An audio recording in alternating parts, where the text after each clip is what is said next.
So guys, dumating na nga pala yung sticker na binili natin ng One Piece. Yung mga wanted poster nila. Kinabit na natin yan sa aking motor. Ngayon kakabit ko naman yung mga natira. Tingnan nyo naman guys. Hirap din talaga magdikit. Kasi sobrang lilit ng mga sticker. Pero dahil pan na pan tayo ng One Piece, ginawa natin ang paraan niya. Gupit lang tayo dyan.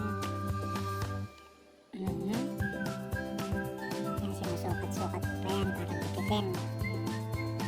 Ayun na nga, malapit tayo matapos yan. Hindi ko lang siya napuno kasi 51 sticker lang yan dumating sa akin. Sobrang lilit talaga nila, nagdadaliri lang natin. Pero ang ganda niya, goods din yung kinalabasan niya nung natapos ko yan guys. Kaya panoorin niyo hanggang dulo ha.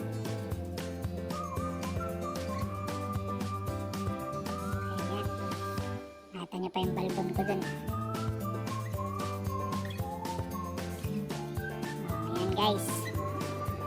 Bali makikita niyo dyan na natapos ko na yung pagdidikit. Ayun yung click na emblem natin. Saka yung Honda emblem, naidikit pa rin natin yun. At ang Hayabusa natin na sticker. Ayun o. Saka meron din tayo yan. Yan, dumating din yung tatlong yan. Nakadikit na yan. Tatlong magkakapatid. Alright. Ayos ba guys? Quality yan o. Ganda. Tumagay naman siya.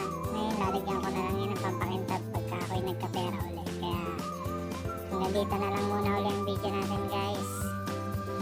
Pahabol na lang tong aking seat cover na Sun God Mika ni Luffy. Nice.